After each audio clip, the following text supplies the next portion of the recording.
Hello everyone, welcome to my YouTube channel Educam Foundation. I'm Dr. Jnanesh Tupal. I'm a research scientist at the University of Cambridge. आजच्या व्हिडिओमध्ये मी तुम्हाला एक fantastic असा scientific experiment सांगणार आहे की ज्याच्या रिझल्ट्समधून आपल्याला आपल्या लाईफमधल्या खूप एक इम्पॉर्टंट लेसन शिकायला मिळतो. तर बघूयात तो एक्सपेरिमेंट काय आहे. 1950च्या सुमाराला कर्ट रिस्टर या हार्वर्डमधल्या सायंटिस्टने ॲनिमल बिहेवियरमधला खूप क्लासिकल एक्सपेरिमेंट केला. त्याला ॲनिमल्सवरती स्ट्रेसचा काय इफेक्ट होतो ह्या गोष्टी स्टडी करायच्या होत्या. त्यासाठी त्याने जंगलातून काही रॅट्स पकडून आणले, उंदीर पकडून आणले आणि त्यांनी लॅबमध्ये एका सिलेंडरमध्ये पाणी ओतून त्यामध्ये एक एक रॅट सोडायला सुरुवात केली. कर्ट रिस्टरचं हे ऑब्झर्वेशन होतं की ज्या 34 रॅट्सवरती त्याने हा एक्सपेरिमेंट केला होता त्यातले 34 आउट ऑफ 34 रॅट्स जे होते तर ते मॅक्सिमम 15 मिनिटं जगले, अदरवाईज ते बुडून मेले. त्यासाठी हे एक कोड होतं, कारण जे रॅट्स त्याने आणलेले होते तर ते खूप ॲग्रेसिव्ह होते आणि ते पोहण्यामध्ये एक्सपर्ट होते. त्याने सगळे पॅरामीटर एक्सपेरिमेंटमधले आजमावून बघितले पण त्यांच्या सर्वायवलवरती काही इफेक्ट नाही पडला.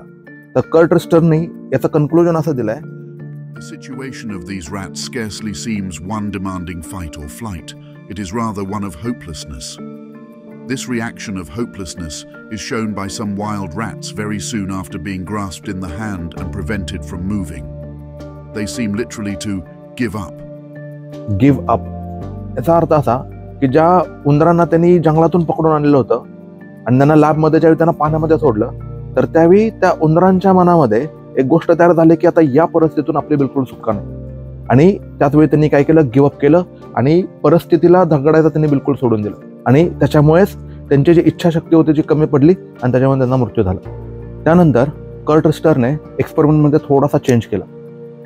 आता नवीन एक्सपेरिमेंटमध्ये ज्यावेळी त्याने पाण्यामध्ये उंदीर ज्यावेळी बुडायला लागत असेल, ज्यावेळी त्याच्या शेवटच्या श्वासापर्यंत टेकला असेल तर त्यावेळी तो त्या उंदरांना बाहेर काढायचा आणि त्यांना थोडासा पुसायचा, त्यांना आराम करून द्यायचा आणि परत पुन्हा पाण्यामध्ये सोडायचा. आता तुम्हाला काय वाटतं त्या एका चेंजमुळे त्या उंदरांच्या जगण्यामध्ये किती फरक पडला असेल? तुम्हाला आश्चर्य वाटेल, ज्यावेळी त्या उंदरांना एक होप दिला की कोणीतरी आहे तुम्हाला वाचवण्यासाठी, तर त्यावेळी ते उंदीर साधारणपणे 40 ते 60 तास जगले. की जे उंदीर जे फक्त 15 मिनिटं जगत होते आता त्यांच्यामध्ये ट्रिमेंडस ग्रोथ झाली त्यांच्या सर्वायवल कॅपॅबिलिटीमध्ये. या एक्सपेरिमेंटमधून आपल्याला आपल्या लाईफमध्ये एक खूप इम्पॉर्टंट लेसन शिकायला मिळतो.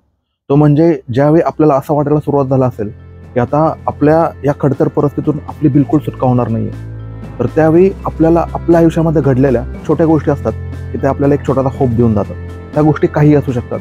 तुम्हाला एक्झाममध्ये पडलेले चांगले मार्क असतील, टीचर्सनी केलेलं अप्रिशिएशन असेल, आईवडिलांनी दिलेली शाबासकी असेल, किंवा तुम्ही एखादं कोणतं तरी चांगलं इन्स्पायरिंग बुक वाचलं असेल की जे माझ्या बाबतीमध्ये झोंबी नावाची ज्यावेळी मी नॉवेल वाचली की त्याच्यामुळे मला मिळालेलं इन्स्पिरेशन असेल की लोक माझ्याहीपेक्षा खडतर परिस्थितीमध्ये शिकून खूप मोठी झाली, तर मला तर सगळ्याच गोष्टी मिळालेल्या होत्या. तर या एका होपच्या ह्याच्यावरती मला अजून जास्त इन्स्पिरेशन मिळालं. मी अजून जास्त चांगले प्रयत्न करावे. आय होप तुम्हाला या एक्सपेरिमेंटमधून एक खूप चांगला लेसन शिकायला मिळाला असेल. ज्यावेळी तुम्ही डिप्रेशनमध्ये असाल किंवा तुम्हाला असं वाटत असेल की आपल्या आजूबाजूला खूप जास्त निगेटिव्हिटी आहे किंवा खूप जास्त खडतर परिस्थिती की आता ज्याच्यातून बाहेर पडणं आपल्याला आता शक्य नाही, तर मला असं वाटतं की तुम्ही अशा गोष्टींचा विचार करा की ज्या गोष्टी तुम्हाला एक पॉझिटिव्हिटी देतील, एक होप देतील. आणि मला गॅरंटी आहे की त्यातून तुम्हाला बाहेर पडण्याचा एक नक्कीच रस्ता मिळेल. तर तुम्हाला हा व्हिडिओ आवडला असेल तर लाईक, फॉलो आणि सबस्क्राईब करा. तर भेटूया आपण पुढच्या व्हिडिओमध्ये. Bye bye.